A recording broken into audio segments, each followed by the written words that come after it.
Bonsoir tout le monde. Merci à Folia pour l'invitation. Merci à vous d'être là tard un vendredi soir pour cet atelier intitulé Faire ses propres recherches. Donc avant de rentrer dans le vif du sujet, je voulais déjà un peu me présenter pour que vous sachiez pourquoi je suis là, qui je suis, etc.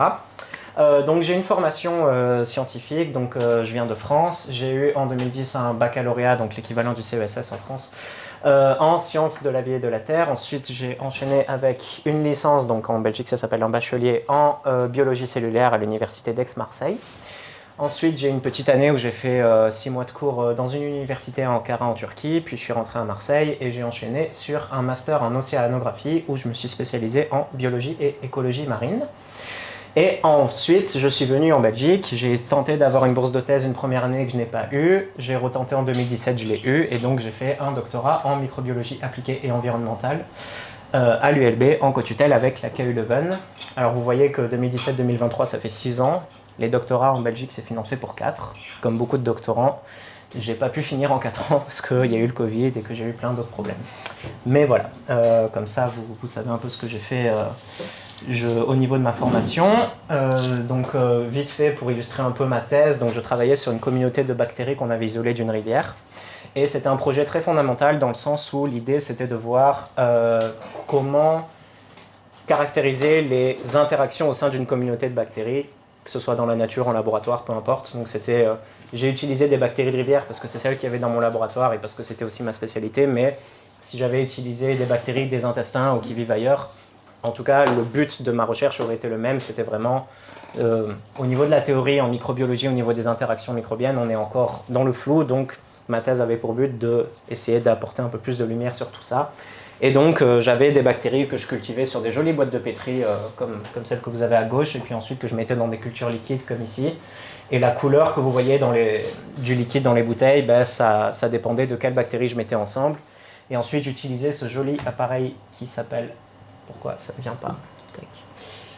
Qui s'appelle un cytomètre, donc c'est un appareil qui permet de compter les cellules qu'il y a dans un échantillon. Donc l'idée en gros c'était, grâce à ça, je pouvais voir si je mets bactérie 1 avec bactérie 2, est-ce que bactérie 1 pousse mieux avec bactérie 2 que quand elle est toute seule, donc est-ce qu'il y a une interaction positive ou pas, etc. Et pour être un peu moins dans le flou, ça a des applications assez concrètes comme, on veut dépolluer une rivière parce que... il y a un enfoiré d'industriel qui a relâché de la pollution. On va étudier les communautés bactériennes. On sait qu'une telle marche mieux avec une telle pour dépolluer tel métaux lourd. Peut-être qu'on va essayer de faire en sorte qu'elles poussent mieux ensemble dans cette rivière-là. Un exemple parmi d'autres d'applications concrètes qu'on peut avoir. Bon, ça c'était pour la partie de ma formation, mais je ne suis pas que un docteur en microbiologie. Je suis aussi membre du bureau du comité para, qui est une ASBL qui promeut la pensée critique et la vulgarisation scientifique, dont Chloé est aussi membre par ailleurs. Et je suis aussi contributeur bénévole sur Wikipédia depuis 2017, donc régulièrement je participe à la traduction d'articles de l'anglais vers le français ou à l'étoffement d'articles déjà écrits en français, à l'ajout de sources, à la correction de fautes, etc. etc. Je fais ça un peu moins ces derniers temps, mais j'ai été aussi rédacteur bénévole pour un site qu'il faut prononcer en anglais, s'il vous plaît, c'est Microbytes, Microcro en français, donc c'est un site qui vulgarise la microbiologie, qui est principalement en anglais, mais il y a plusieurs pages aussi en français dessus, donc si à un moment ça vous intéresse d'aller voir, n'hésitez pas. Et j'ai mis cette super belle affiche parce que en mai dernier, mon ASBL du comité para fêtait ses 75 ans. Et donc c'était un gros événement à l'ULB où on a eu des tables rondes, des conférences pour discuter un peu de pensée critique, etc. etc. Donc voilà, si à l'occasion, on est sur Bruxelles, on fait régulièrement des événements sur Bruxelles, si à l'occasion vous voulez aller voir, n'hésitez pas. Donc ce que je suis un docteur en microbiologie, donc j'ai une expertise poussée au niveau des communautés bactériennes, de leur dynamique et de leurs interactions.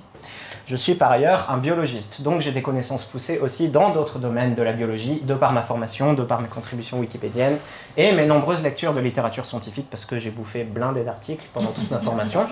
Donc par exemple dans des disciplines comme l'écologie microbienne, donc en gros la microbiologie environnementale pour faire simple, la biologie de l'évolution, la génétique, la biologie et l'écologie marine, les cycles biogéochimiques, donc du carbone, de l'azote, etc. et de la biologie cellulaire. Je suis aussi un passionné de nature et de sciences, donc j'ai des connaissances cette fois plus rudimentaires, voire substantielles, en histoire, en archéologie, en sociologie, en cinématographie, via ma consommation personnelle d'ouvrages de référence et de production vulgarisée. Ce que je ne suis pas en revanche, je ne suis pas épistémologue, c'est-à-dire que je ne suis pas spécialiste des fondements philosophiques et des méthodes de la science. Donc moi je ne suis pas une personne, malgré le fait que je suis scientifique, qui a travaillé et qui a des connaissances poussées sur qu'est-ce qui définit la science, la méthode, etc. etc. Ça c'est ce que font les épistémologues. Je ne suis pas non plus herboriste, donc voilà, j'ai essayé d'adapter au mieux l'atelier de ce soir, mais donc n'importe qui ce soir dans la salle a potentiellement plus de connaissances que moi en herboristerie, donc n'hésitez pas à me dire si je dis des bêtises. J'ai oublié de vous dire aussi, si à un moment vous êtes perdu dans l'exposé, n'hésitez pas vraiment à m'interrompre, j'y tiens, je préfère ça plutôt que quelqu'un soit largué jusqu'à la fin. Voilà, donc dans ces deux premiers domaines, j'ai une forme d'expertise, dans cela, je n'en ai pas. Je voulais que ce soit bien clair. Donc, ce que je suis, un scientifique qui essaie d'être rigoureux dans ses productions de vulgarisation, ce que je ne suis pas, un humain infaillible qu'il faut croire sur parole dans tout ce qui va suivre. Je dis ça pas pour me dénigrer, je pense que je suis ici quand même parce que j'ai des compétences et que je pense pouvoir vous apporter quelque chose. Mais encore une fois, voilà, la science, ça évolue. Peut-être que dans 1 an, dans 2 ans, il y a certains trucs que vous apprendrez ce soir qui seront plus d'actualité. Donc, c'est toujours important d'avoir ça en tête. Et il y a aussi des changements sociétaux et donc peut-être de la recherche qui en découleront, qui peuvent faire que... Voilà. Je ne sais pas si vous avez déjà vu passer ce mot qui s'appelle l'ultra-crépidarianisme. C'était pas mal popularisé pendant le Covid. Donc c'est le fait de donner son avis sur des sujets sur lesquels on n'a pas de compétences, ce qui a donné notamment ce qu'on appelle la maladie du Nobel. Donc c'est plusieurs prix Nobel dans l'histoire qui se sont prononcés sur des sujets dans lesquels ils n'avaient absolument aucune compétence, mais comme c'était des prix Nobel, tout le monde a cru ce qu'ils disaient. C'est comme ça que vous avez par exemple le professeur Montagnier qui a co-découvert le virus du sida et qui prétend toujours, qu'on est capable de téléporter de l'ADN depuis un échantillon d'eau vers un autre. C'est magique, voilà. Ce genre de truc. Donc c'est pourquoi je dis ça aussi, parce qu'on a souvent dans l'idée que les scientifiques, les spécialistes, les experts, c'est des gens en qui il faut faire confiance aveuglément et qui peuvent dire absolument tout. Ben non, en fait, c'est des humains comme les autres, et donc c'est important de jamais mettre n'importe qui sur un piédestal, et donc toujours avoir une certaine dose raisonnable de critique vis-à-vis des gens.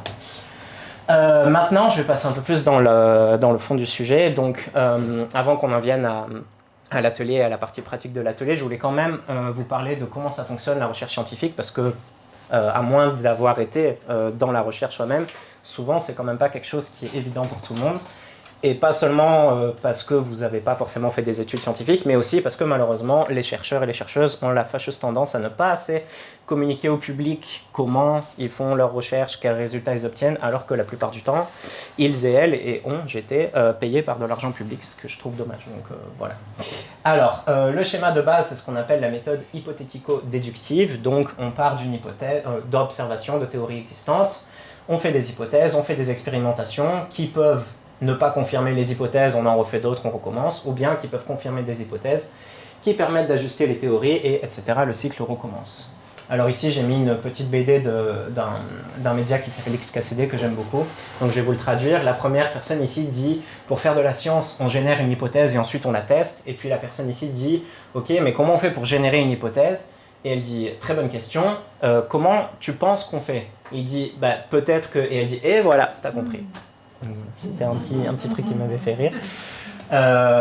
Donc je vais vous faire un petit cas pratique qui n'est pas spécialement centré sur l'herboristerie. Là, c'est juste un truc qui, je pense, parlera à tout le monde. C'est pour ça que je l'ai choisi. Donc, on fait une observation, par exemple. Ah, bah tiens, quand on veut monter sur l'Everest, on observe que les Sherpas, ils peuvent aller sur l'Everest sans oxygène, alors qu'un Européen moyen qui n'a pas été entraîné, il ne peut pas. Il a besoin de bouteilles d'oxygène. Bon, alors du coup, hypothèse, le nombre de globules rouges dans le sang, parce que c'est les globules rouges qui transportent l'oxygène, c'est quelque chose d'inné. Si les Sherpas peuvent le faire et que nous on ne peut pas, a priori c'est que eux, quand ils naissent, ils en ont déjà plus. Ok, pourquoi pas? Qu'est-ce qu'on va faire pour tester ça? On va prendre des gens qui vivent par exemple au bord de la mer, parce que c'est là où il y en a le plus a priori d'oxygène. On va les envoyer en séjour en haute altitude, on va regarder ce qui se passe. En parallèle, on va faire des analyses génétiques des gens qui vivent en haute altitude, aussi pour voir. Et ça a été fait. Quels étaient les résultats? On a une augmentation du taux de globules rouges dans le premier groupe, donc les gens qui vivaient de base au bord de la mer. Mais aussi, les tests ADN ont montré qu'il y a des variations génétiques significatives chez les populations, par exemple des Andes et du Tibet, donc qui vivent aux plus hautes altitudes qu'on connaisse sur Terre. Du coup, quelle est la conclusion? Ben, en fait, les deux, mon capitaine. Donc c'est, oui, les populations qui vivent en haute altitude, elles ont naturellement plus de globules rouges dans le sang parce qu'elles ont eu des mutations qui fait que c'est ancré dans leur ADN.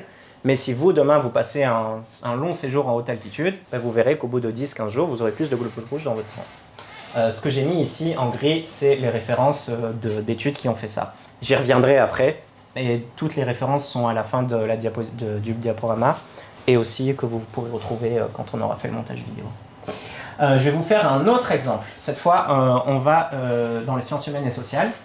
Donc, observation, là, c'est de l'archéologie. On a retrouvé un tumulus antique qui date de moins 600 avant notre ère, et à l'intérieur duquel il y a une tombe richement décorée avec un char, avec des bijoux, avec des offrandes. Donc là, vous avez la reconstitution dans un musée en France. Bon, ben, hypothèse, c'était un homme qui devait être un chef important. C'est logique par rapport à ce qu'on a retrouvé. Expérience, analyse ADN sur le squelette. Et il se fait que c'était un squelette de femme. Pourquoi je vous ai montré cet exemple? Parce que la science peut aussi être victime de biais et donc la rigueur est importante. Et ce type de découverte, il y en a eu d'autres dans les années 2000, ça a vraiment complètement révolutionné l'archéologie. Il a fallu qu'il y ait des femmes qui se disent « Non mais est-ce qu'on est sûr que c'est des hommes juste parce qu'ils sont enterrés dans des tombes avec plein de décorations, etc. » Bon ben voilà, aujourd'hui on sait qu'à l'époque néolithique et de l'Antiquité, dans certaines sociétés comme en Gaule, il y avait aussi des femmes qui avaient des positions très importantes dans la hiérarchie sociale. Donc je pensais que c'était aussi intéressant de vous montrer ce genre d'études pour vous montrer à quel point c'est pas seulement la méthode hypothético-déductive qu'on utilise, c'est aussi, bon, ben, est-ce qu'on peut pas remettre en question certains trucs de la théorie de base qu'on pensait infaillibles. Alors maintenant, on en vient à qui c'est qui produit cette recherche, qui c'est qui produit cette connaissance qui est issue de la recherche scientifique. Donc vous avez les universités qui représentent plus de 3/4 de la production de recherche scientifique dans le monde. Ensuite, vous avez des laboratoires de recherche spécialisés. Vous avez par exemple, je ne sais pas, Sciences Anno à Bruxelles, pour celles qui connaissent. À Louvain-la-Neuve, il y a le CICN qui fait des tests de compléments alimentaires à base de plantes. Mais c'est un institut public? Parce que là, je parle... Nico, t'as regardé toi? Ouais. Il est semi-public. Ouais, ok. Bon, c'est vrai qu'il y a des trucs un peu entre les deux. Public-privé, Okay. et donc UCL et privé. De toute façon, tu sais, il y a les niches à entreprises universitaires. Tout à fait. À un moment donné, ils ont leur activité commerciale à rentabiliser sur base de leur recherche. Donc retenez qu'on a principalement les universités, les laboratoires de recherche spécialisés plutôt publics, et puis les instituts de recherche privés. Bon, et puis il y en a qui peuvent être mi-publics, mi-privés, mais en gros, on a principalement ces trois acteurs-là. Attention, je parle ici de recherche scientifique, pas de recherche et développement. Ce qu'on appelle la recherche et développement, ça a aussi pour but, notamment pour les entreprises, de créer des brevets, de faire du profit, etc. Si on prend la R&D, là, vous aurez entreprises et puis les universités, c'est beaucoup plus réduit. Donc là, je parle vraiment de recherche scientifique. Alors, qui produit la recherche dans le public? Donc là, vous avez les universités qui représentent à peu près 75%. Je vais faire, on va dire, des plus petits contributeurs aux plus grands. Donc vous avez les mémorants et les stagiaires, généralement en Master 2. Ces personnes-là, elles travaillent sur des projets de recherche dans des laboratoires qui sont généralement chapeautés par des doctorants ou doctorantes qui, moi j'en ai encadré pendant ma thèse, donc c'est, on va dire, je te délègue une partie de ma recherche dans le cadre de ton mémoire de master par exemple, et donc tu vas faire des expériences qui sont sur une petite partie de ma thèse, et si je produis ensuite un article à partir de ça, il y aura ton nom dedans. Ensuite, on a les doctorants, donc entre 3 et 4 ans de thèse, généralement plus, comme je vous l'ai dit tout à l'heure, quand c'était mon cas, mais c'est le cas de... Je connais aucun doctorant qui a fait sa thèse en 3 ou 4 ans. Ça correspond quand même à 30 à 50% de la recherche publique, c'est-à-dire que si demain les doctorants ils sont plus là, la recherche vraiment elle s'écroule. Je dis ça parce que malheureusement les doctorants, que ce soit dans les universités les plus riches comme les plus pauvres, gros problèmes de soucis de santé mentale, etc. Donc voilà. J'en profite pour glisser ça ici, pour rappeler à quel point ces personnes sont importantes. Ensuite, il y a les post-docs. Donc, qu'est-ce que c'est les post-docs? C'est les gens qui ont eu un doctorat et qui continuent ensuite des projets de recherche à l'université. Généralement, c'est un contrat de 2 ans. Et généralement, on enchaîne 1, 2, 3, voire plus post-doc avant d'obtenir un poste de titulaire, où là, on devient ce qu'on appelle un académique. Et donc, c'est tout ce qui est maître de conférences, enseignant-chercheur, etc., etc. Sans oublier quand même les techniciens, les secrétaires, les vacataires, les bibliothécaires, ces petites personnes dont on ne parle pas assez, mais qui, pareil, si vous les enlevez, on ne peut pas produire de recherche telle qu'on le fait. Donc voilà, ça correspond en tout cas au personnel universitaire qui produit la recherche. Ensuite, dans les instituts de recherche publics, là, on a principalement des techniciens et des chercheurs, des chercheuses. Et donc, les instituts de recherche publics, vous avez le FNRS en Belgique, vous avez des instituts en France comme l'IFREMER, comme le CERN, etc. Et vous avez, par exemple, l'Institut Max Planck en Allemagne. Donc ça, c'est des instituts de recherche. Mais pour y entrer, c'est exactement la même formation que les personnes qui restent à l'université. Maintenant, qui produit la recherche dans le privé? On a les entreprises, donc à 3/4 là aussi à peu près. Donc vous avez, par exemple, chez Microsoft, ils produisent de la recherche au niveau des intelligences artificielles. Chez Pfizer, c'est de la recherche en biomédicale. Chez Airbus, c'est de la recherche en aéronautique. Chez Shell, c'est au niveau des énergies. Après, vous avez des laboratoires de recherche spécialisés. Donc par exemple, la firme IBM, elle a un laboratoire qui s'appelle IBM Research, donc pour la recherche en informatique. Pareil, chez Nokia, vous avez les Nokia Bell Labs, par exemple. Donc ça, c'est plutôt au niveau des télécommunications. Vous avez des instituts de recherche privés qui sont vraiment en dehors d'une entreprise, pas affiliés à une entreprise. Et enfin, vous avez les startups et les spin-offs. Le problème de cette recherche qui est produite dans le privé, c'est que l'accessibilité, elle est limitée parce qu'il y a la propriété, les brevets, etc. Et surtout, le but, il est commercial. Donc pour tout le reste, on ne va pas s'attarder là-dessus. Je voulais quand même le signaler parce qu'il y a aussi de la recherche scientifique qui est produite dans le privé. Mais voilà, comme c'est peu accessible, bon, je trouve que c'est pas intéressant pour la suite, je voulais juste le signaler. Ensuite, une fois qu'on a fait sa recherche, il faut la publier. En quoi ça consiste les publications scientifiques? Alors, c'est classé en fonction de moins importante à plus importante. Donc en 1, on a ce qu'on appelle les contenus présentés à des colloques, donc des posters, des talks, des rapports de colloques. Donc ça, c'est une fiabilité substantielle à confirmer par une publication. Donc moi, si demain je vais à un colloque international, je présente ma recherche, généralement c'est des données que je n'ai pas forcément encore publiées. Je fais en sorte de les avoir publiées pour pas que quelqu'un de l'assistance me les pique, mais tant que c'est pas publié, bon, c'est susceptible de changer, d'être modifié. Ensuite, vous avez ce qu'on appelle les préprints, je ne sais pas trop comment traduire ça en français, pré-imprimé peut-être. Donc c'est une potentielle future publication. Comme une publication, ça peut prendre un an, 2 ans avant d'être publié. Parfois, on peut avoir envie quand même de mettre déjà les données à disposition du public pour qu'il puisse les utiliser. Mais ce n'est pas encore un article. Ensuite, en 3, on a un article scientifique publié dans une revue à comité de lecture. Je vais revenir après sur le système. Mais là, ok, à partir d'un moment où on a un article qui est dans une revue, là c'est bon, on a une recherche qui est publiée, qui a été validée, qui peut être utilisée. Ensuite, on a ce qu'on appelle les reviews, donc les revues de la littérature qui sont sur un sujet donné. Ça aussi, c'est publié dans une revue à comité de lecture. C'est juste beaucoup plus long qu'un article classique. Et donc, c'est, on va dire, mettons, quel est l'état des bactéries dans la Meuse au niveau de Liège. Bon, ben, je vais prendre tous les articles qui ont été publiés sur le sujet, je vais faire une synthèse. Ça s'appelle une review. On a aussi, au même niveau, des ouvrages qui sont écrits par des scientifiques et qui sont sourcés. Donc, par exemple, au bout, je sais pas, de 10 ans de carrière, je dis, bon, ben maintenant, je vais écrire un livre qui revient un peu sur toutes mes recherches, avec des sources un peu dans tous les sens, les critiques, etc. Donc ça, c'est aussi un type de production scientifique qui peut être généralement imprimé dans des presses universitaires, par exemple. Et enfin, vous avez ce qu'on appelle les méta-analyses, vous avez déjà peut-être entendu ce terme. Donc c'est la même chose qu'une review, sauf qu'en plus de ça, on va faire des tests statistiques sur les données qui ont été publiées dans les articles qu'on met dans cette review-là. Et donc ça, c'est ce qu'on considère comme un des plus hauts niveaux de preuve au niveau scientifique. Vous avez déjà peut-être entendu parler de ce type de pyramide. Donc en bas, vous avez les études de cas, donc descriptifs, analytiques, etc. Ensuite, vous avez les essais expérimentaux, la réplication, donc ça, c'est publié dans les articles. Et enfin, vous avez les méta-analyses qui est considéré comme le plus haut niveau de preuve. Le problème, c'est que ça, c'est en médecine, c'est pas applicable à toutes les sciences. Évidemment, si vous faites par exemple de l'archéologie, que vous êtes le premier à travailler, je sais pas, sur telle civilisation et sur l'art pariétal de telle civilisation, bon, bah, si vous êtes le premier à le faire, vous ne pouvez pas faire de méta-analyse. Ça ne veut pas dire que votre recherche elle va être moins fiable et qu'elle sera d'office là. C'est juste que voilà, il y a des disciplines pour lesquelles cette pyramide n'a pas de sens, donc c'est quand même important de l'avoir en tête. Ensuite, les articles scientifiques, comment ça fonctionne? Donc, vous soumettez un article. Le board éditorial de la revue va examiner votre manuscrit, potentiellement il va déjà le rejeter. Pourquoi? Parce que par exemple, votre recherche elle rentre pas dans le, comment on dit scope en français? Le cadre, le cadre de la revue en question. Ou bien parce que vous avez juste écrit très mal ou que vous avez mis n'importe quoi et que déjà l'éditeur s'en rend compte. Ça arrive. S'il considère que c'est bon, qu'est-ce qu'il va faire après? Il va nommer ce qu'on appelle des reviewers, donc des pairs de votre domaine, des spécialistes, dont vous allez jamais savoir l'identité, et qui vont examiner votre manuscrit. À partir du moment où ils l'examinent, ils vont ensuite faire des commentaires, les personnes qui ont soumis l'article vont examiner les commentaires.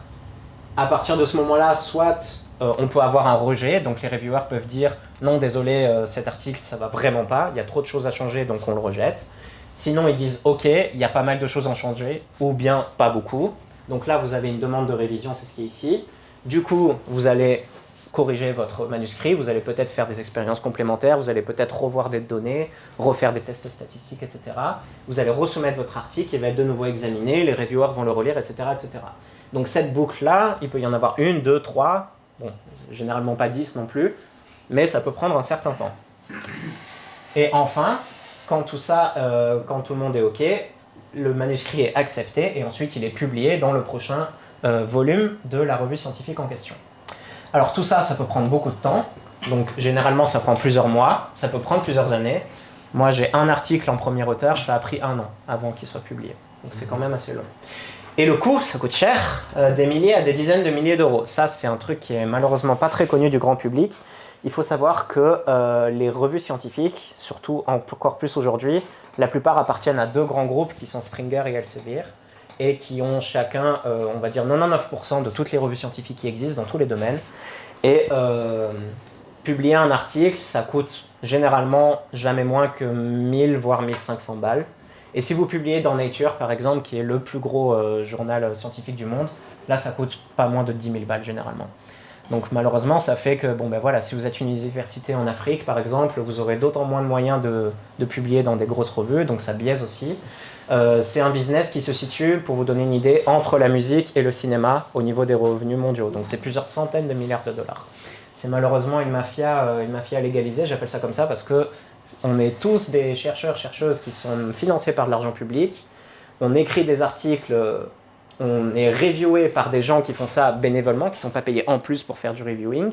Et ensuite, eux, tout ce qu'ils ont à faire, une fois que le manuscrit est accepté par tout le monde, c'est juste de mettre ça dans un code informatique qui leur met tout bien en forme et qui publie comme ça et ils vous demandent du coup plusieurs milliers d'euros pour ça. Donc voilà, on espère vraiment qu'à force, il va y avoir un peu des coups de pied dans la fourmilière qui seront mis parce que ça devient scandaleux, les profits qui se font. N'empêche que c'est comme ça que ça se fait. Et tu disais que tu dois... Oui, pardon. Donc il y a plein d'études qui sont jamais publiées, quoi. Malheureusement, oui. Surtout que la plupart du temps, on publie pas assez ce qu'on appelle les résultats négatifs. Typiquement, j'ai fait cette expérience, ça n'a rien donné. On est censé quand même pouvoir le publier. Et moi, j'ai perdu au moins 1 an et demi de ma thèse à tenter des trucs que des gens avant moi avaient déjà tentés, mais qui n'ont jamais été publiés, donc j'en avais même pas connaissance. Donc ça, c'est un autre problème. Malgré tout, oui. Tu disais aussi, il faut payer pour rendre l'article accessible. Tu m'avais dit. Voilà, et donc en plus, moi, mon article, il a coûté 1500 €. Et si vous voulez le lire, vous devez payer 50 €. Ou alors vous m'envoyez un mail et je vous l'envoie gratuitement. C'est généralement ce que font les gens. Mais si je veux qu'il soit... Ce qu'il vient de dire. Donc quand vous êtes confronté au coût d'un article, n'hésitez jamais à envoyer une mail à l'auteur ou à la fac dont il fait partie. Ici chez Folia, on n'a jamais subi de refus. J'ai jamais entendu de refus. Bien sûr qu'on vous le file. Jamais. Au contraire, tout le monde peste contre ce système, donc si vous si vous contactez un des auteurs ou autrices d'un article, la personne ne va jamais vous refuser de vous l'envoyer. Donc l'auteur n'a jamais un franc de retour. Non, jamais. C'est pour ça que j'appelle ça une mafia. C'est parce que c'est... C'est surtout que c'est nous qui payons. Oui, en plus, c'est l'argent public qui est investi pour ça. Ouais, donc c'est complètement délirant. Alors après, il y a quand même pas mal de résistance qui commence à se faire parce qu'il y a de plus en plus de revues qui augmentent en plus leurs frais. Donc par exemple, je crois que c'était il y a 2 ans, il y a un groupe britannique qui était le leader mondial au niveau de la neuroimagerie. Et je crois que c'était Nature ou je ne sais plus quelle revue qui avait augmenté ses coûts. Ils ont dit, bon, ben, vous savez quoi, nous on va faire notre propre revue et on va inviter tous nos collègues qui nous connaissent dans le monde entier à venir publier dans notre revue et on demande peut-être une centaine d'euros de frais de publication juste pour avoir... pour le temps qu'on y met et pour l'investissement qu'on y met, quoi, voilà. Donc ça, ce genre de truc, ça peut exister, heureusement. Il y en a aussi qui disent, bon ben moi, j'ai pas envie de... je vais le faire relire à des pairs et puis je vais mettre ça directement en ligne sur un site accessible à tout le monde et ce sera peut-être pas passé par un article scientifique, mais j'aurai quand même eu des retours de mes collègues et tout, n'importe qui peut venir commenter, me dire si j'ai fait une erreur ou quoi. Voilà, il y a plusieurs modèles de résistance qui existent.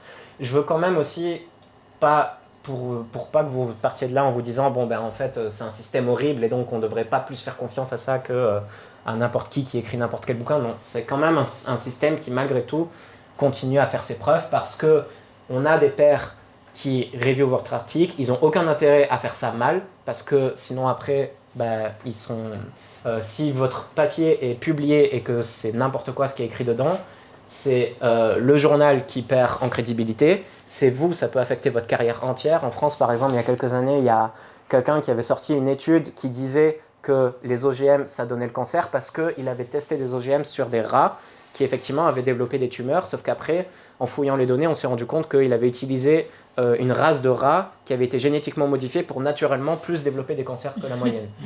Du coup, ce gars, ça lui a coûté son poste et depuis, il fait plus de recherche, quoi. Donc vraiment, il n'y a pas intérêt à ce que tout ça, malgré le coût exorbitant que ça coûte, se passe mal et qu'on publie n'importe quoi. Des articles qui sont retirés de la littérature scientifique, c'est arrivé, ça arrivera encore, c'est quand même heureusement plutôt rare.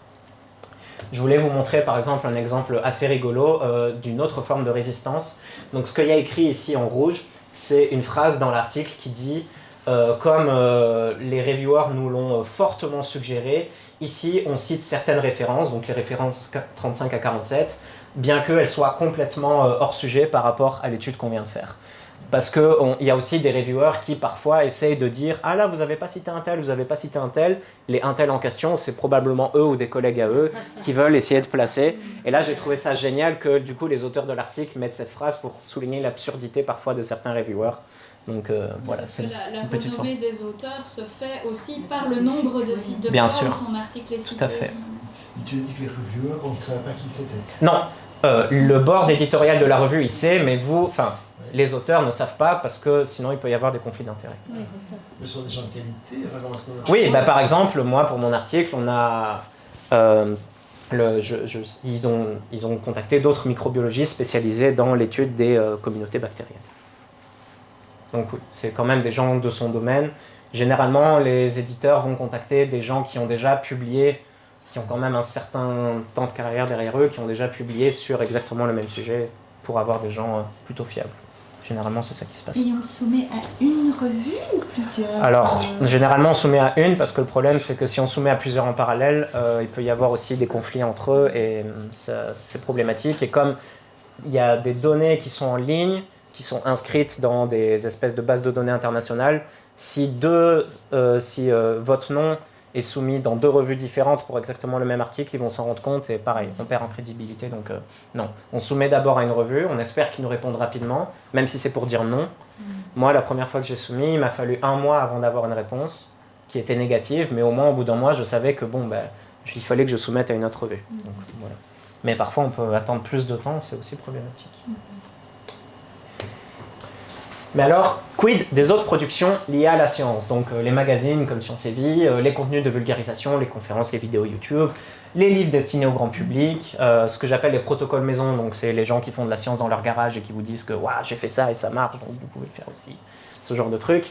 Les études publiées dans ce qu'on appelle les revues prédatrices, donc c'est des revues scientifiques qui se font... non, justement, c'est des revues qui se font passer pour des revues scientifiques qui ont exactement le même design, le même mode de publication, etc., mais qui n'en sont pas. Et comment on les reconnaît? Bon, déjà, il y a des bases de données en ligne, mais il y a aussi, par exemple, le fait que vous soumettez un article et qu'il est publié littéralement 2 jours après. Donc ça, c'est juste pas possible, ça n'existe pas. Ou alors que les frais de publication vous coûtent 50 €. Ça n'existe pas non plus. Donc ça, c'est ce qu'on appelle des revues prédatrices. Et moi, par exemple, dans mon mail, depuis que j'ai publié mon article, littéralement, chaque semaine, je reçois au moins une revue prédatrice qui me dit « Bonjour, cher Dr Bonal, veuillez publier vos recherches dans notre revue. » Non, ça n'existe pas, à moins que vous soyez un scientifique internationalement reconnu dans votre domaine. Jamais des revues vont venir vous chercher pour publier. Ça n'existe pas. C'est les chercheurs qui vont chercher des revues dans lesquelles publier, pas l'inverse. Et si jamais on l'a publié et que c'est trop tard, comment on fait? Ça craint. Après, on peut toujours dire, je me suis fait avoir, parce que oui, parfois, il y en a qui sont tellement bien faites que ça arrive de se faire avoir.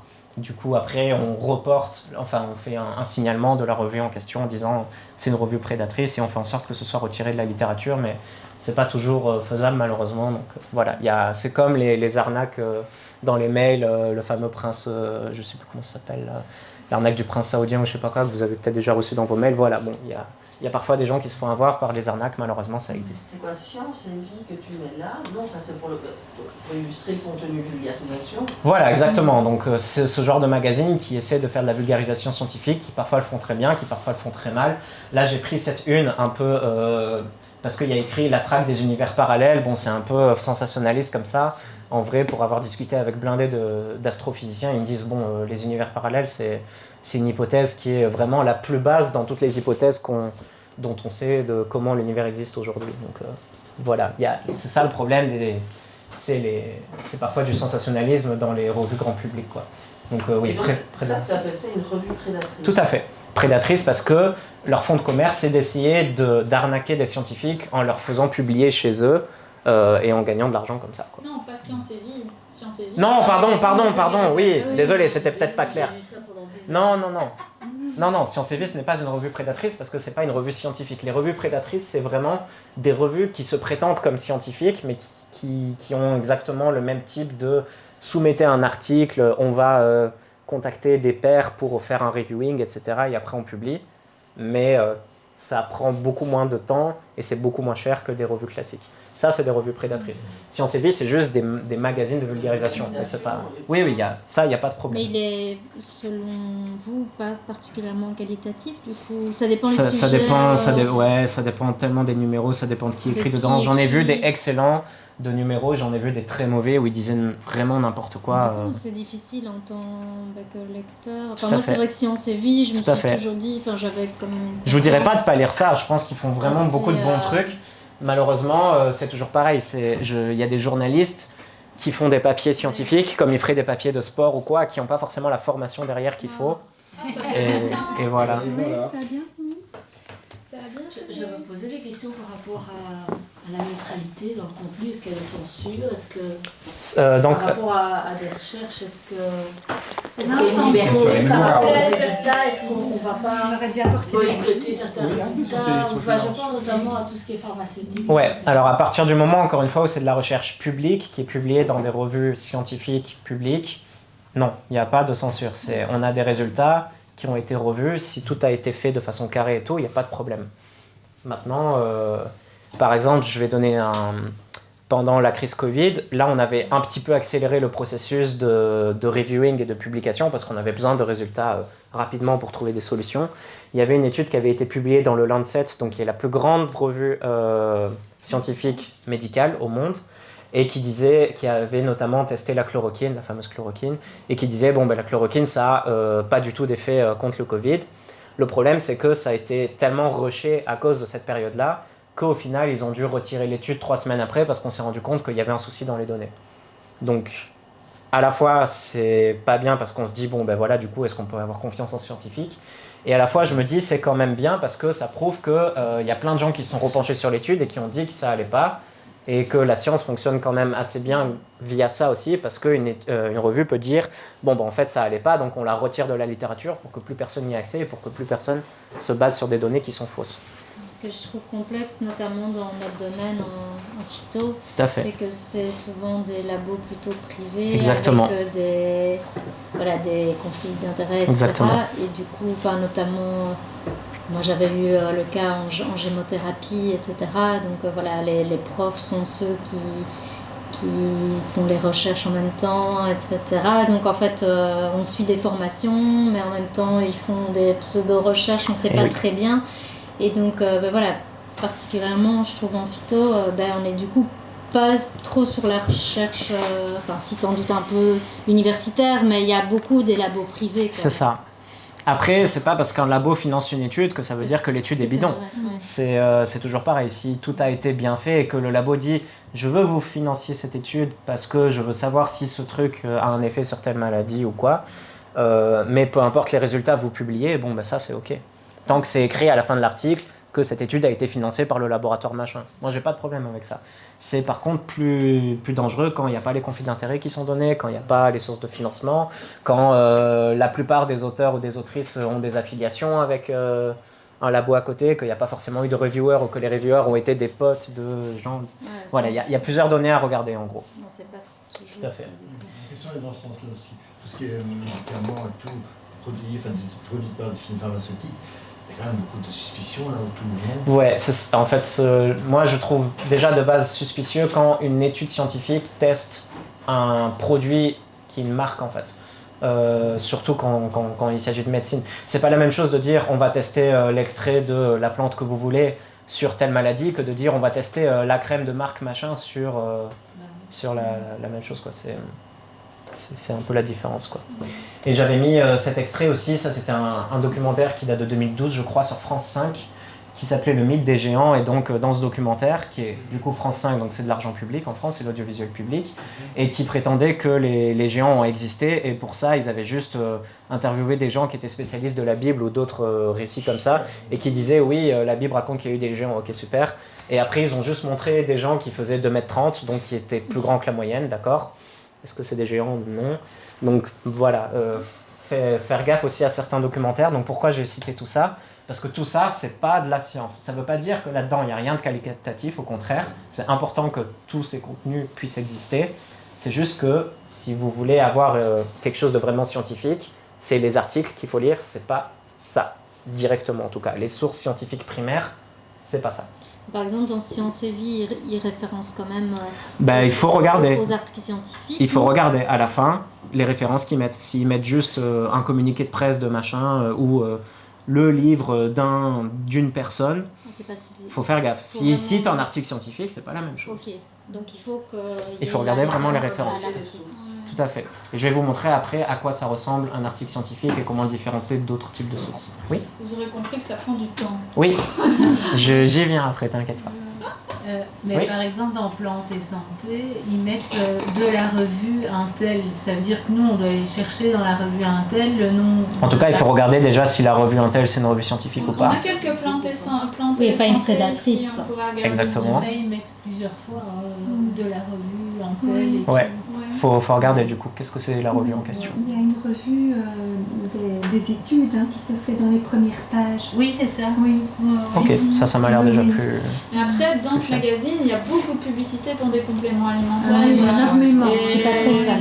Il y a comme ça, alors moi j'imagine un peu comme des curseurs qui diminuent ou qui augmentent, un indice de confiance en fonction de... Mais c'est de la vulgarisation scientifique. Ouais, c'est ça. C'est pas... Dans un volume de revues scientifiques, vous n'avez pas de pub. Ça coûte déjà assez cher comme ça, il manquerait plus que... Non, Science et Vie, il y a pas de pub. Science et Vie, c'est pas une revue scientifique, c'est une revue de vulgarisation. La pub finance le magazine. Oui, bien sûr. Oui. C'était pas une critique, c'était pour dire... Mais dans Science et Vie, c'est des pubs de voitures ou des trucs oui, comme ça. Voilà, des pubs mainstream. Mais pas, par exemple, dans Science et Santé, c'est vraiment justement très lié par rapport au sujet et aux articles. Donc je trouve que c'est un peu plus... Disons que Science et Vie, ils peuvent faire des articles du style il y a une étude qui vient d'être publiée, j'en parle parce que c'est une actualité récente, où on a découvert que bientôt on pourra peut-être se vacciner juste en se frottant de la crème sur la peau. Bon, en fait, quand on va voir l'étude de base, ils disent non, ce qu'on a vu, c'est que quand on met une crème avec des anticorps chez des souris, donc avant que ça arrive à l'humain, il y a un gros gap, contre telle maladie, effectivement, elles ont développé une réponse immunitaire. C'est tout ce qu'on sait. Donc, entre ce qui est parfois mis dans ce type de magazine, aussi par souci que ça soit mieux compris par le public, mais malheureusement, parfois, vulgariser, c'est compliqué. Pour essayer de dire de façon plus simple quelque chose qui a été trouvé, mais sans non plus mentir ou trop extrapoler par rapport à ce qui a été trouvé. Oui, donc c'est le lecteur qui sous-entend que ça pourrait être... Ou la personne qui écrit, aussi. Ouais. Mais ça fait plus de clics. Ça fait, bien sûr, il y a ça aussi, évidemment.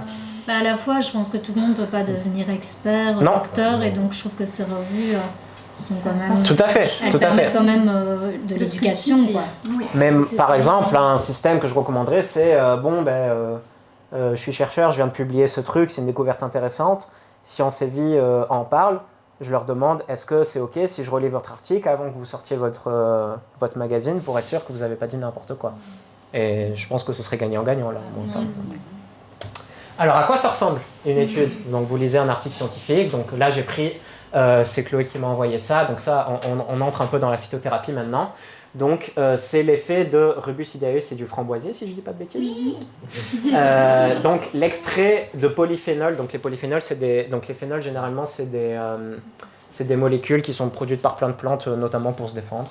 Dans une endométriose induite chez les rats. Alors, comment on cite ce type d'étude. Donc si vous copiez-collez le titre de cette étude dans un moteur de recherche et que vous générez une citation, c'est ça qui va vous sortir. Alors on va un peu décortiquer ça ensemble. Donc en bleu, c'est les auteurs, les autrices de l'étude. Quand il y en a plus que 2, généralement on met le nom de la première personne suivi de et al. Donc c'est une locution latine pour dire et collègue, et collaborateur. Voilà. Donc Diano et al. ici, parce que si on devait tous les citer, il y en a un paquet, ça prendrait trop. C'est toujours la même couleur dans toutes. Non, c'est pas du tout en couleur. Normalement c'est en noir. J'ai mis les différentes couleurs pour que. Oui. Exactement. Donc ensuite vous avez la date, bon, ça pas de problème. Ensuite en vert vous avez le titre, donc parfois il peut être vraiment très long, mais l'idée c'est que le titre de l'article il représente quand même qu'on ait une idée juste en le lisant exactement de quoi va parler l'étude.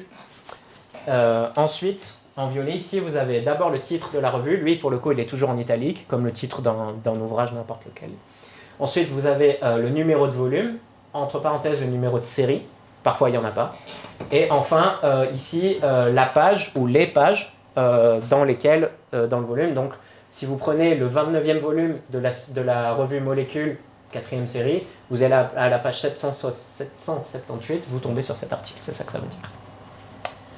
Et enfin, vous avez un lien à la fin avec ce qu'on appelle le numéro DOI, donc c'est toujours ce type de numéro-là. Donc ça, c'est un identifiant unique et vérifié. C'est aussi comme ça qu'on peut faire parfois la différence avec des revues prédatrices qui en ont pas ou pas toujours. Ou ChatGPT. Aussi, c'est ça. Quoi ? ChatGPT m'a déjà imaginé des numéros d'identification d'études. Ah bon ? Mais comment ?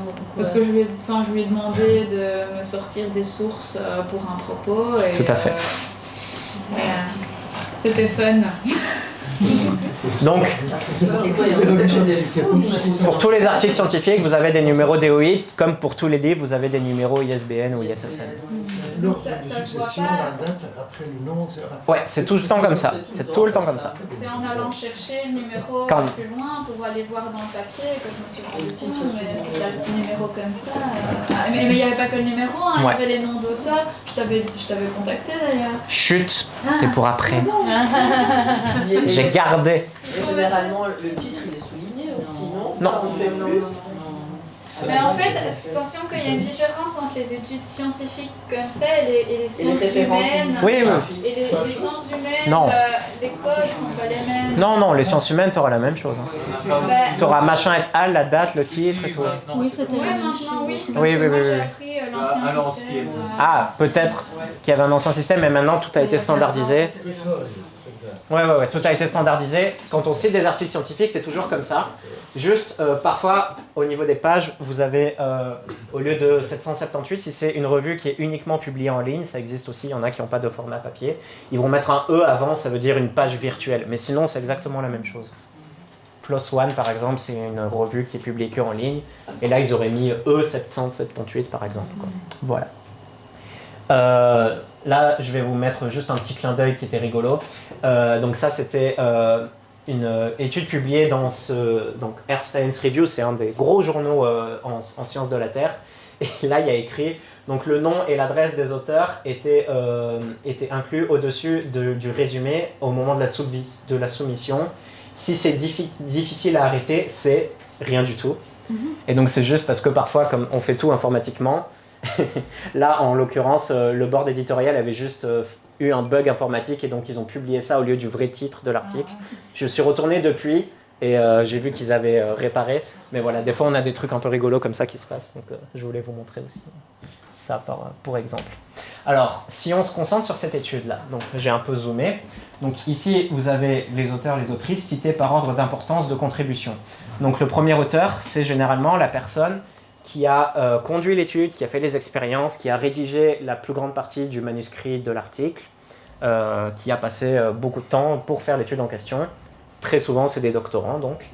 Et la dernière personne qui est en vert, c'est généralement le ou la chef de laboratoire, la personne qui a chapeauté le projet, qui a trouvé les financements, etc. etc.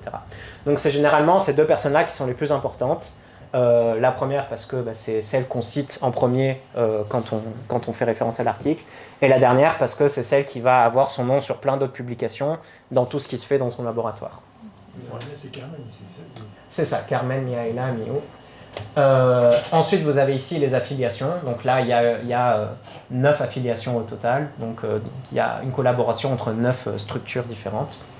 Et vous avez à la fin une adresse de contact. Parce que donc, si par exemple cet article, là c'est pas le cas, mais il n'était pas en open access, qu'il était payant, bon ben vous avez à contacter cette personne pour lui dire est-ce que vous pouvez m'envoyer la version lisible de l'article, quoi. Alors là, c'est une étude qui a été faite en Roumanie. Donc généralement, c'est peut-être pas assez gros là, mais les adresses des gens, c'est des adresses @universitaire-machin.com. Là, il y en a une où il y a yahoo.com. Parce que bon, on est en Roumanie, ils n'ont pas forcément beaucoup de budget pour créer des adresses universitaires ou quoi. Donc voilà, parfois ça arrive, ça ne veut pas dire que c'est du flan. C'est juste que parfois, les adresses des gens, c'est comme ça, ils mettent des adresses privées. Ensuite, on a ce qu'on appelle l'abstract. Donc c'est un résumé de l'article avec un aperçu des résultats les plus importants. Si vous tombez sur une étude qui est payante à la lecture, l'abstract, lui, il est toujours gratuit de toute façon. Et donc c'est un gros paragraphe où généralement on met une ou deux phrases d'introduction, quel était le problème, pourquoi on a fait cette étude, quelle était la méthodologie de façon résumée, quels ont été les résultats, quelle est la conclusion. Donc ici, une des conclusions importantes, c'est que donc l'extrait de framboise pourrait aider à réduire la taille des lésions d'endométriose chez les rats. Voilà, conclusion simple, nette. On a fait une étude pour voir si l'extrait de framboise avait un effet chez l'endométriose chez les rats. Bon ben oui, il pourrait avoir un effet d'après les résultats qu'on a eus. Et on aime beaucoup en science mettre le conditionnel, c'est très important. Le mais c'est important parce que bon ben voilà, c'est pas une étude qui peut donner une conclusion vraiment. Voilà, exactement. Mais n'empêche qu'ils ont trouvé des résultats qui sont intéressants et qui laissent à penser que l'extrait de framboisier, vraiment, ça pourra avoir des propriétés intéressantes. Ok. Ensuite, on a d'autres parties dans le corps de l'article. On a d'abord l'introduction. On y fait ce qu'on appelle l'état de l'art. Donc on dit quel est l'état de la littérature scientifique dans le domaine qu'on étudie. Et ensuite, on présente l'étude. Bon, on a lu plein d'articles qui ont montré ça. Du coup, nous, on arrive avec telle hypothèse et on va essayer de contribuer à un peu plus par rapport à tout ce qu'on sait déjà. C'est une partie où on met énormément de références, évidemment. Ensuite, on a les résultats. Donc là, on a des données, des tableaux, des figures, des graphiques, etc. On dit juste quels ont été les résultats des expériences qu'on a fait. Généralement, on ne va pas plus loin. Ensuite, on a la discussion. Là, on va plus loin. Donc ça, c'est une des parties les plus importantes. On remet en contexte les résultats par rapport à l'état de l'art. On fait des critiques de l'étude. C'est toujours important d'avoir un recul. Bon, voilà, on a trouvé des résultats intéressants, mais on était limité dans le temps ou dans le budget. Du coup, on n'a pas pu tester ça, ça, ça. Du coup, s'il y en a qui reprennent notre étude, ce serait intéressant pour aller plus loin de faire ça, ça, ça, par exemple. On a là aussi beaucoup de références. On dit par exemple, on a eu tel résultat et c'est en accord ou bien pas du tout en accord avec machin et al. 2023 qui ont trouvé quelque chose de similaire ou quelque chose de pas du tout similaire. Voilà, c'est comme ça aussi qu'on avance.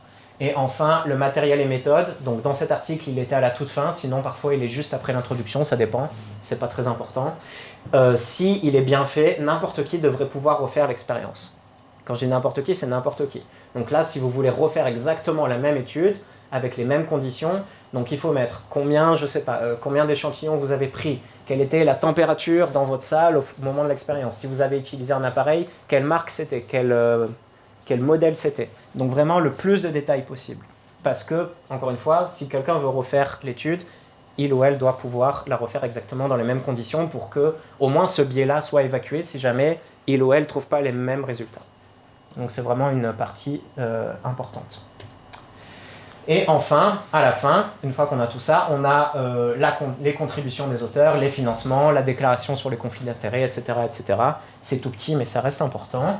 Et enfin, les références. Donc toutes les références qui sont citées dans l'article, vous devez pouvoir les consulter là aussi. Ok. Là, vous avez vu à quoi ressemble un article scientifique. Tous les articles scientifiques sont structurés de cette façon-là. Parfois, il y en a qui ont une partie conclusion qui n'est pas incluse dans la discussion, ça dépend, mais en tout cas, c'est toujours comme ça c'est sûr. Toutes les revues scientifiques mettront la même chose. Si c'est une revue de la littérature, évidemment, c'est pas les parties qu'on vient de voir, c'est structuré différemment, mais quand c'est juste une étude sur un sujet avec des expériences qu'on a fait, c'est exactement ça. Maintenant, comment on fait pour savoir si une étude est fiable ? Là, je vais vous montrer quelques slides qui ont été illustrés par donc ces 2 personnes que j'ai mises ici en référence. J'ai trouvé ça sur Instagram et je leur ai demandé l'autorisation et elles me l'ont gentiment donné, donc je les remercie. En premier, on regarde évidemment la source, donc plutôt fiable, revue scientifique connue. Là, ils mettent Nature en exemple parce que c'est une des plus connues. Évidemment, si c'est voilà, une revue qui se prénomme Quantique et Spiritualité, bon, ben là, peut-être déjà un petit red flag qui s'allume dans votre cerveau. Où est-ce qu'on regarde ça? Bon, ben, par exemple, Google Scholar, c'est un moteur de recherche qui référence la plupart des articles scientifiques que vous pourrez trouver. Il y a aussi PubMed qui est bien. Et enfin, alors pourquoi je mets Wikipédia? Sur Wikipédia, évidemment, il n'y a pas que des références d'articles scientifiques, mais quand vous lisez un article sur Wikipédia, il y a des références, et quand vous passez votre curseur sur chaque numéro de référence, vous pouvez voir directement, ou en cliquant, et ça vous ramène en bas de la page, si c'est une étude scientifique ou pas. Dans le secteur phyto, en français, il y a Wikiphyto. Vous regardez, alors je sais pas, ça a l'air d'être un unique contributeur. Bon, allez, 90% des pages de plantes, c'est un seul et même bonhomme. Il cite des études, donc ça peut être un début aussi pour aller chercher, mais elles sont peut-être pas actuelles, peut-être pas à jour, peut-être qu'il y en a d'autres qui sortent. Voilà. Mais en anglais, je sais pas si ça existe quoi. Mais par exemple, tout à l'heure, quand je vous parlais des Sherpas et des globules rouges, je ne me suis pas embêté à regarder, à poser la question dans Google Scholar parce qu'il allait me sortir des milliers d'articles et que j'avais pas le temps. Je suis juste allé sur Wikipédia, j'ai tapé globules rouges haute altitude, il y avait un article entier sur ça et j'ai regardé les références et j'ai vu que c'était des références qui étaient des articles scientifiques, donc c'est bon, c'était fiable. Et comment on peut voir les références par exemple sur Wikipédia, si c'est des revues prédatrices ou pas? C'est pas cité sur Wikipédia si c'est des revues prédatrices, et si ça l'est, il y a des bots et il y a d'autres contributeurs qui de toute façon font régulièrement des scans de pages, ou alors vous tombez sur une page, au début de l'article, vous avez un bandeau orange qui dit « Attention, les sources de cet article sont à vérifier » par exemple. Ah oui, mais donc si on va là-dessus, on ne craint pas que ce soit des références... Le risque zéro n'existe pas, mais on va dire que généralement voilà. Ou alors, si c'est sur un sujet vraiment polémique, c'est possible qu'il y ait une personne qui ait écrit un article Wikipédia entier sur un truc pseudo-scientifique pour lui et ses collègues. Là, encore une fois, bon, vous aurez un bandeau ou quoi. Checkez aussi toujours la version anglaise de la page, parce que le Wikipédia anglais est généralement plus fiable que le Wikipédia français, c'est comme ça. Et si les sources concordent ou quoi, bon, généralement, là, ça va. Ensuite, très important, qui sont les auteurs, les autrices. Est-ce que c'est des experts reconnus dans leur domaine? On peut regarder leurs affiliations. Donc là, la personne de gauche, elle est affiliée à ces 2 universités, ok, c'est cool. Le gars de droite, bon voilà, il est déjà plus louche. Je vais prendre un exemple avec moi-même, c'est plus simple, parce que vous pouvez, et c'est votre droit, avoir des doutes sur est-ce que, depuis tout à l'heure, ce que je vous raconte, est-ce que je suis vraiment celui que je prétends être. Bon, ben, si vous tapez mon nom, Mathias Bonal, dans un moteur de recherche, vous tombez sur une page thèse défendue à l'école de bioingénierie de Bruxelles, c'était mon école doctorale, bon, ben, vous voyez mon nom dans la liste. Donc c'est bon, a priori, je ne suis pas une fraude. Attention qu'il y a des diplômes qui s'achètent à bas prix. Ouais, là encore une fois, la crédibilité de l'université, elle en prend un coup si jamais ils mettent des noms de gens qui ont pas défendu des thèses en vrai, quoi. Et puis parfois il y a des docteurs en autre chose qu'en médecine. Il y a comme ça un livre, et je crois qu'il est docteur en... Nico, c'était docteur en anthropologie ou en philosophie? Je ne sais plus, oui. Je ne sais plus. Et en chimie aussi. Mais donc quand tu vois la pochette du livre comme ça, à caractère médical, et que tu vois le mot docteur, évidemment tu associes docteur en médecine, et puis il faut tout de même un petit peu gratter pour se rendre compte qu'il est docteur en physique. Voilà. C'est problématique. Mais c'est pas ça. Alors, aussi on peut avoir plus confiance en la physique. Oui, mais il y a une autre différence à faire, c'est que un docteur en médecine, donc en anglais c'est MD, Medicine Doctor, les médecins ils n'ont pas besoin de passer des thèses. Enfin, ils passent une thèse, mais c'est pas la même thèse que ce que nous on a. Ils doivent pas avoir au moins un article publié dans une revue scientifique et tout. Ça n'a rien à voir. Donc, pour dire docteur en français équivalent à quelqu'un qui a passé une thèse, c'est PhD en anglais. Donc, regardez plutôt ça. Mathias Bonal, PhD, ok, là c'est bon, c'est quelqu'un qui a une thèse.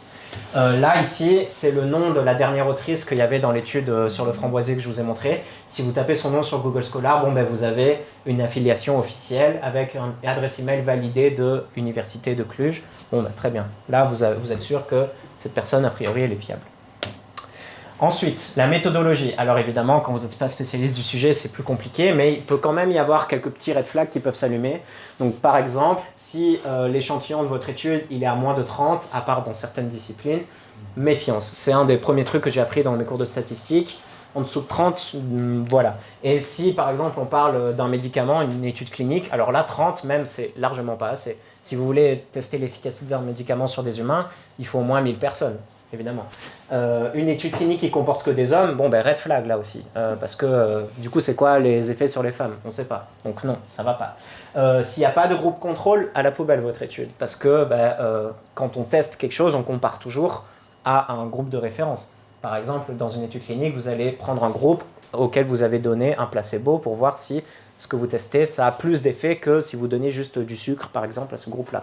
Si vous voyez des résultats mais que vous n'avez pas de groupe contrôle, vous voyez des effets, mais par rapport à quoi, vous ne savez pas. Donc, mais normalement, par rapport à tout le processus des reviewers et tout ça, là, ça passe déjà pas normalement. Donc, effectivement. Normalement, ça ne doit pas être publié. Mais si vous tombez sur une toute petite revue, même pas forcément une revue prédatrice, mais juste une petite revue qui n'a pas beaucoup de visibilité, qui veut essayer de se lancer et tout, c'est possible. Voilà, comme j'ai dit, c'est pas un système parfait, il peut toujours y avoir des failles. Généralement, ça passe pas, mais quand on s'appelle Didier Raoult, par exemple, ça peut passer.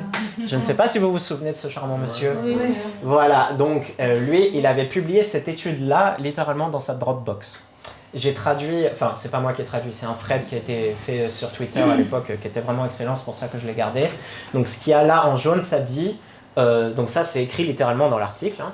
Parmi les patients traités par la chloroquine contre le Covid, il y en a 6 qui ont été exclus de l'analyse car perdus de vue. Alors ça arrive dans toutes les études cliniques. Des patients peuvent quitter une étude en cours de route, c'est possible.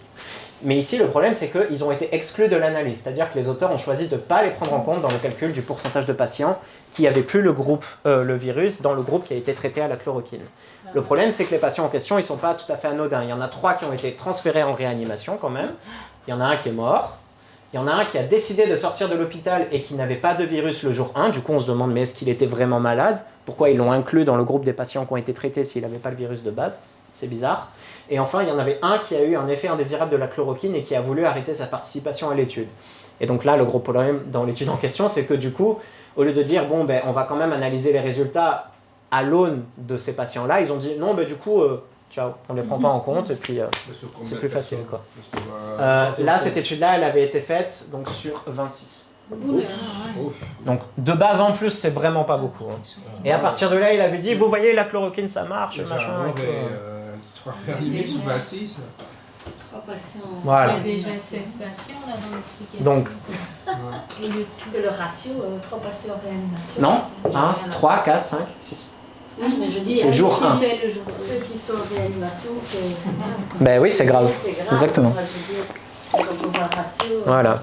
Donc, Raoult, c'est un brillant microbiologiste. Il a découvert des trucs incroyables, mais c'est pas un épidémiologiste. Ce gars s'est pris pour quelqu'un qui n'était pas. Et le problème, quand on produit ce genre de trucs après, et que ça sort dans les médias, et qu'on a beaucoup de notoriété, et qu'on fait croire à tout le monde qu'il faut utiliser la chloroquine, et que tout le monde dit Big Pharma nous ment avec ses vaccins, il faut qu'on prenne de la chloroquine, machin, voilà, ça peut faire des dégâts. Donc, ça ne veut pas dire que les industries pharmaceutiques posent pas de problème aussi. Je veux pas, voilà. Il faut critiquer les deux côtés. Il y a sûrement eu aussi l'urgence, comme il y a eu l'urgence de trouver un vaccin. Tout à fait. C'est pour ça que j'ai cité tout à l'heure l'étude du Lancet qui a été retirée. Voilà, il y a eu des mauvaises actions des deux côtés. Et c'est aussi des thèses des doctorats qui perçoivent la qualité qualitative et pas quantitative. J'ai pas compris, pardon. Tu dis qu'il faut un certain nombre de... Oui. Mais aussi des thèses qualitatives, donc qui portent sur quelques situations.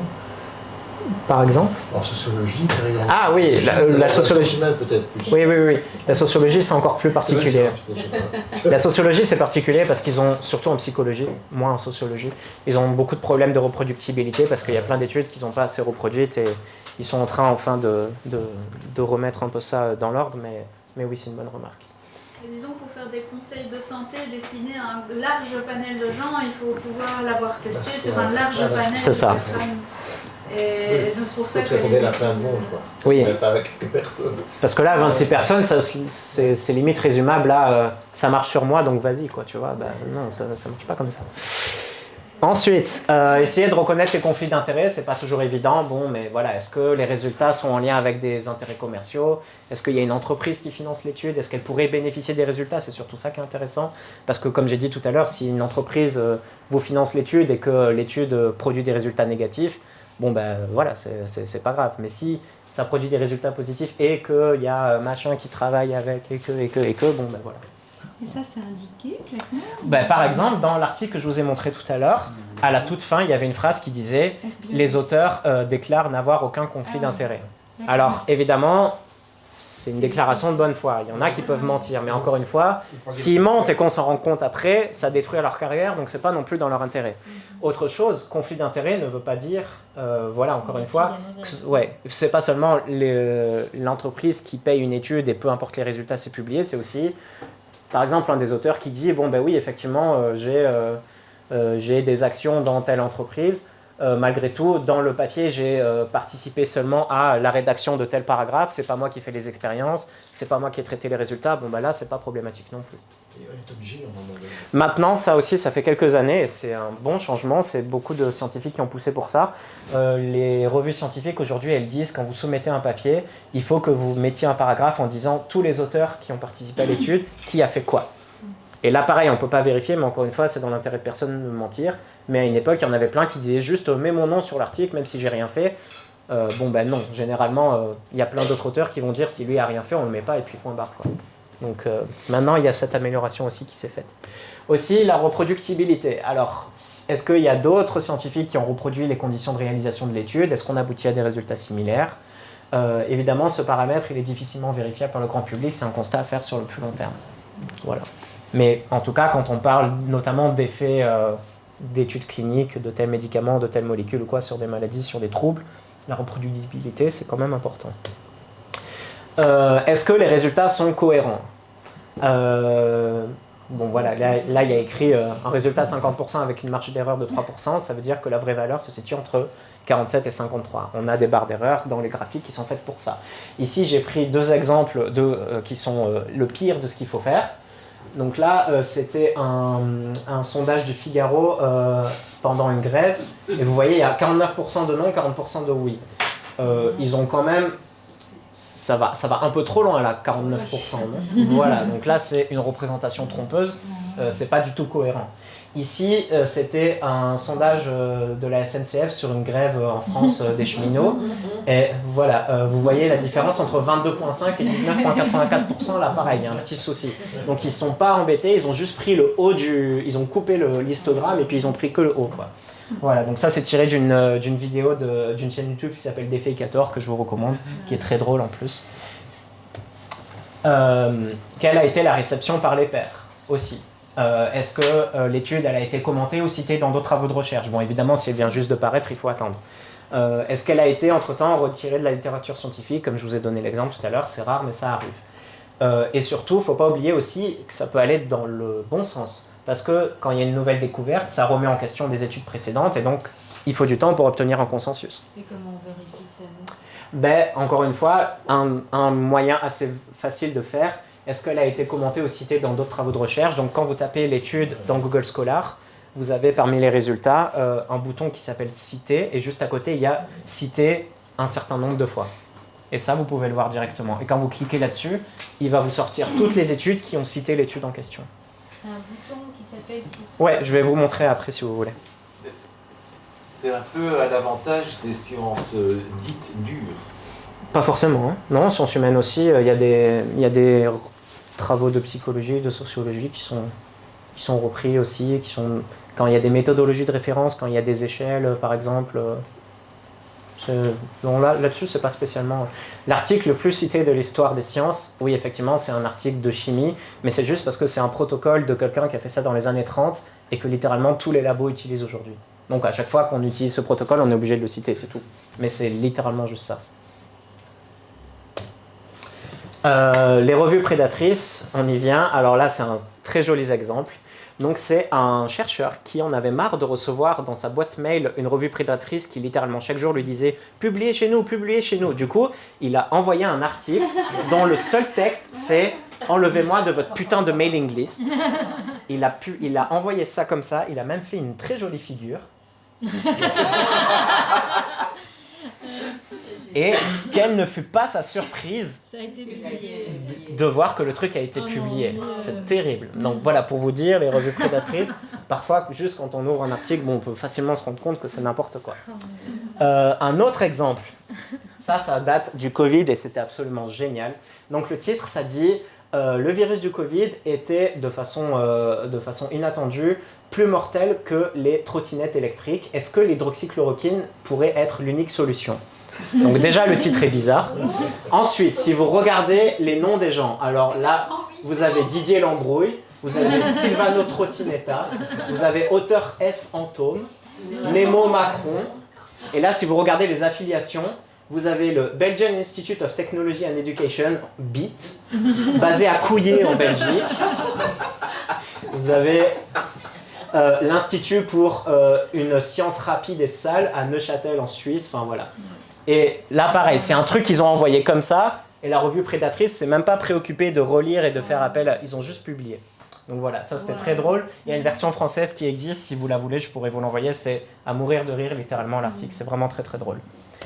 Donc voilà, comment les reconnaître, temps de publication très court, donc encore une fois, quand vous ouvrez un article, il y a écrit il a été soumis telle date, il a été reviewé telle date, accepté telle date, et publié telle date. Et si les dates en question, il y a même pas une semaine entre la première et la dernière, voilà, gros red flag, c'est juste pas possible.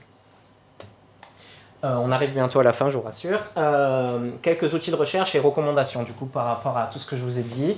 Donc pour les articles scientifiques, consultez les bases de données dont je vous parlais tout à l'heure, plus un site qui s'appelle Sci-Hub pour les articles payants. Donc c'est un truc qui a été créé par Alexandra Elbakian, qui est une Kazakhstanaise, si je ne dis pas de bêtises, qui faisait sa thèse à Moscou, qui en avait marre de ne jamais pouvoir consulter les articles dont elle avait besoin pour sa thèse. Du coup, elle a créé cette plateforme où elle a demandé à plein de gens qui avaient des articles payants de lui donner les PDF et de les concentrer là.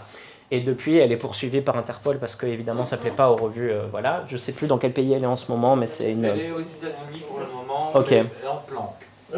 En tout cas, elle devrait avoir le prix Nobel de la paix, cette fille. Je lui dois la moitié de la littérature de ma thèse, vraiment, donc elle est super. Donc je voulais aussi la citer ce soir. Alors évidemment, Sci-Hub, je ne peux pas vous donner le site parce qu'il change tout le temps, vu qu'il est tout le temps fermé. Mais il y a tout le temps des miroirs qui se créent parce que les pirates ont toujours un coup d'avance. Donc voilà. N'hésitez pas, tapez juste dans Google Sci-Hub, proxy ou miroir, et vous aurez toute une liste... Et donc, ce que vous avez juste à faire quand vous allez sur le site de Sci-Hub, c'est vous copier-coller, par exemple, le DOI ou le lien direct de l'article. Et s'il est dans la base de données, il vous le sortira directement. Les études récentes, ça marche un peu moins. Oui, voilà, c'est ça. Avant 2023, ça passe. Depuis 2023, il faut voir. Et les requêtes que vous faites qui ne sont pas encore sur Sci-Hub, ben, le seront parce que vous faites une sorte de signal. C'est ça. Ah, ok. Et donc, ils ont une IA qui fonctionne bien par rapport à ça. Je vous ai aussi ici donné 2 bases de données de revues prédatrices. Donc, pareil, si vous avez un doute, bah, vous avez lu un article qui a été publié dans le Asian Psychology Journal. Bon, vous tapez le nom de ce journal dans un des 2 sites et vous verrez s'il fait partie de la liste de revues prédatrices ou pas. C'est régulièrement mis à jour aussi. Autre source, comme je l'ai dit tout à l'heure, Wikipédia, c'est généralement plus fiable en anglais. Toujours checker les références et les bannières. Donc si vous tombez sur un article où il y a écrit en gros, en jaune, attention, cet article est à vérifier, attention, les sources sont à modifier, machin, prudence. Il y a des sites de fact-checking qui existent. Donc là, le premier que je vous cite, ça s'appelle Captain Fact. Il y a aussi donc fact-checking, c'est vérification des informations. Vous avez des extensions une extension de navigateur qui existe, mais vous avez d'autres sites comme Hoaxbusters, Libération a fait Check News, il y a la RTB qui a fait Fakey, Le Monde a fait Les Décodeurs. Et donc sur ces sites-là, vous pouvez voir par exemple, c'est pas forcément que des études scientifiques, c'est aussi juste des articles de journaux ou des trucs qui ont été dit dans les médias, qui sont donc fact-checkés par des indépendants et qui disent bon ben non, là en fait... il y a tel ministre qui a dit tel chiffre, et ben en fait le chiffre en question il est faux, il a été manipulé parce que ou bien on a dit que telle étude avait trouvé ça, bon ben en fait elle a été faite que sur les rats et donc on ne peut pas faire de conclusion pour les humains. Voilà. Donc c'est ça qui est bien, c'est qu'il y a des journalistes qui sont payés pour faire ce travail parce que vous n'avez pas forcément tout le temps et la patience pour le faire et c'est bien normal. Le dernier que je cite ici, c'est Amnesty International qui l'a fait. Donc ça, Citizen Evidence, quand vous mettez le lien d'une vidéo YouTube sur ce site, ça vous dit toutes les utilisations qui ont été faites de cette vidéo YouTube. Donc par exemple, si elle a été bien reprise, je sais pas, dans un truc de médecine quantique, bon ben voilà, gros red flag. Si ça a été repris sur un site d'extrême droite, pareil, enfin voilà. C'est assez pratique. Il y a quelques chaînes YouTube que je peux vous recommander. La première, c'est Hygiène Mentale. C'est une des meilleures chaînes YouTube francophones en termes de pensée critique. C'est vraiment très bien ce qu'il fait. Défécateur, c'est cool aussi, et en plus c'est assez marrant. Syllabus, ça c'est vraiment de la vulgarisation scientifique pure et dure. Depuis peu, elle a aussi c'est une fille, elle a aussi une émission d'actualité scientifique, donc c'est toujours bien. En plus, c'est jamais des vidéos très longues, donc voilà. Le hacking social, c'est pour moi ce qui se fait de mieux en termes de vulgarisation dans le YouTube francophone. Et ils font de la psychologie et de la sociologie, c'est vraiment super. Toujours garder un œil critique, quoi qu'il en soit, parce que ça reste des chaînes, parce que comme je l'ai dit, c'est pas de la science, donc toujours checker les sources que les personnes mettent en description, etc. Voir s'il y a des vidéos de critiques qui sortent et tout. Donc voilà. Et enfin, des personnes à suivre, je recommande, si ça vous intéresse les sciences cognitives, Albert Moukébert et Sama Kavraki, c'est des personnes très bien. Ils ont participé à des podcasts, ils participent régulièrement dans des médias ou quoi. Toutes les slides aussi, je pourrais vous les envoyer après. Hein. Richard Monvoisin qui a donné tout un cours de pensée critique à l'université de Grenoble qui est gratuit sur YouTube. Olivier Sartenard de l'université de Namur qui étudie les sciences versus les pseudosciences. Il a donné pas mal de conférences. Il en donne encore régulièrement pour le grand public, donc n'hésitez pas à aller le voir une fois. Ce type est vraiment un excellent vulgarisateur. Charlotte Barbier qui fait, elle, de la didactique des sciences, qui a aussi une chaîne YouTube. Florian Gouttière qui fait du journalisme scientifique. Il a de temps en temps une chronique maintenant sur Radio Nova et qui repasse ensuite sur YouTube. C'est vraiment très bien ce qu'il fait lui aussi. Voilà, ça c'est les noms qui me sont venus quand j'ai préparé le PowerPoint. Mais évidemment, il n'y a pas que ces personnes-là. Donc voilà. On arrive enfin à la conclusion. Merci pour votre patience. Le premier point, c'est que la science, elle est faillible et elle est perfectible. Malgré tout, elle reste la méthode la plus fiable pour produire de la connaissance par rapport à tous les outils dont on dispose aujourd'hui. Faire ses propres recherches, ça demande du temps, donc posez-vous la question du temps dont vous disposez au moment de faire une recherche. Est-ce que j'ai 1 heure devant moi? Est-ce que j'ai 10 minutes? Bon, on ne va pas adopter la même stratégie. N'hésitez pas à faire appel à des personnes plus spécialisées que vous dans tel ou tel domaine. Généralement, les gens sont plutôt contents qu'on fasse appel à eux pour ce genre de choses. Contactez les auteurs, les autrices des études, contactez les journalistes qui ont écrit le papier que vous venez de lire, etc. Ou des collègues ou quoi. Vraiment, faut pas hésiter à faire tout ça. Et vous ferez d'office des erreurs, ce qui compte c'est d'en tirer des leçons. Même moi, j'en fais encore et voilà, c'est normal. Donc, je vous remercie pour votre attention.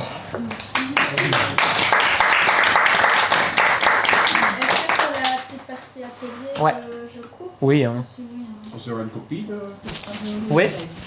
Et notez bien mon mail si vous avez des questions qui vous viennent, même si c'est dans 1 mois, dans 1 an, n'hésitez pas.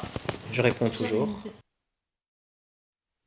Je ne suis médecin, je ne compte pas devenir experte scientifique, je ne compte pas être pharmacienne. Ce n'est pas dans mes projets, mais je suis phytothérapeute herboriste et j'ai envie de communiquer ma passion, mon savoir. J'ai envie de faire un cours, je ne sais pas, sur les plantes, je ne sais pas, pour la sphère cardiaque. Et il y a je veux dire, c'est vrai que si, comment dire, j'entends toute la démarche intellectuelle, etc., mais comment je n'aurais ni le temps, peut-être pas les compétences pour analyser tout ça. Enfin, c'est vrai que moi je fais référence à certains bouquins que je me dis fiables, mais qui ont quand même déjà parfois une certaine date de publication, ils ont été 10, je pense au Bruneton ou Éric Lorrain ou des choses comme ça. Bon, moi je me dis ça c'est ma base, ça c'est assez fiable, mais c'est vrai que j'aurais pas le temps d'aller tout vérifier, et du coup, enfin, comment concrètement, en fait, ou même par exemple, je sais pas, les gens qui font des consultations, voilà, ils ont leur diplôme de phytothérapeute, ils font des consultations en naturopathie, etc.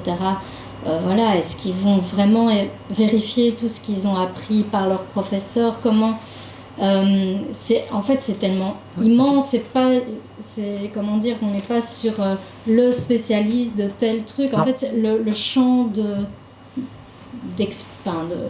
le sujet est tellement vaste, il y a un nombre infini de plantes, plus toute la physiologie et tout ça. Tout à fait.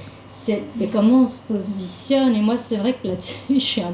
Alors, je vais quand même répondre au premier truc. Bon, déjà, à partir du moment où on exerce une pratique médicale, ou en tout cas qui se veut pour améliorer la vie des gens, déjà de base, surtout quand on n'est pas spécialiste, c'est l'extrême prudence que je recommande. Si vous voulez donner, que ce soit un cours sur une plante ou des plantes en particulier, commencez déjà par mettre sur papier tout ce que vous savez. Ensuite, d'où vous l'avez appris, et checker effectivement le plus possible la fiabilité des sources en question. Je ne connais pas les personnes dont vous avez parlé qui ont écrit ces livres. Est-ce que c'est des scientifiques ou est-ce que c'est juste des gens qui ont testé ces plantes-là chez eux ou quoi et qui, voilà. Est-ce que ces livres-là, c'est des ouvrages de référence seulement dans le monde de la phytothérapie ou bien est-ce qu'ils ont été cités dans des disciplines plus médicales, scientifiques, vérifiées?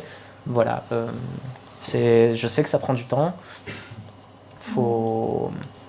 Ce qu'il y a, c'est que les publications scientifiques les plus récentes sont rarement publiées dans des livres plus grand public comme ça, donc il y a une espèce de décalage. C'est un gros problème. Temporel, je sais pas si...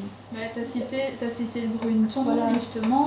Le Bruneton, il est biochimiste, il me semble. Tu avais fait pharmacologue. Okay. Donc, a priori, un spécialiste de son domaine. Le problème, c'est que le pharmacognosie, il date de 2015. Je te regarde parce que je ne sais plus. Il est plus ancien. Mais il est plus ancien. Et du coup, en fait, les livres dont on se sert pour vérifier les propos qu'on a appris, qu'on a envie de creuser. Là, il y a d'autres indices, il y a la date de publication. Est-ce que c'est un livre qui est revu et augmenté? Par exemple, le Lorrain, moi je suis ravie qu'il y ait une deuxième édition. D'ailleurs, je ne l'ai toujours pas non du livre, je vais tout le commander ailleurs. Mais parce qu'il y a une dynamique d'amélioration. Et du coup, on peut se dire, on peut s'y fier. À chaque plante qu'il décrit, il y a une flopée de sources directement citées. C'est pour ça que moi, c'est une de mes références. Très bien, voilà, ça me paraît fiable. C'est un indice. Par contre, moi, ce qui m'ennuie un petit peu, mais ça c'est pareil pour le Bruneton, c'est qu'il est tout seul à l'avoir édité. En général, moi, je préfère me reposer sur des ouvrages où il y a plusieurs auteurs ça, c'est une bonne remarque. Qui leur point de vue. Après, c'est un éditeur quand même scientifique. C'est quoi, c'est c'est du Node. Lavoisier pour le Bruneton. C'est Lavoisier, j'imagine que c'est quand même... En général, il y a un moment où il faut pouvoir reposer aussi sa confiance sur des éditeurs ou ce genre de choses. Oui, c'est ça, mais du coup, il y a parfois ce décalage de temps.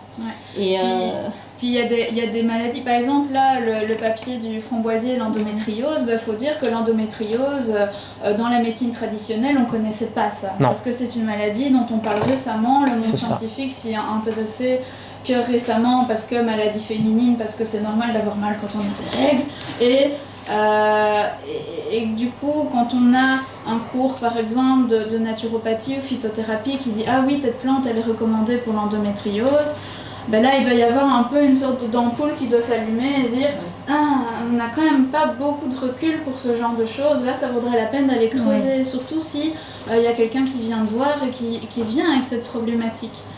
En fait, et puis il y a aussi des plantes où même pour rester sur cet exemple-là, je ne sais pas si vous vous souvenez du titre, il y avait écrit l'effet des extraits de polyphénol du framboisier.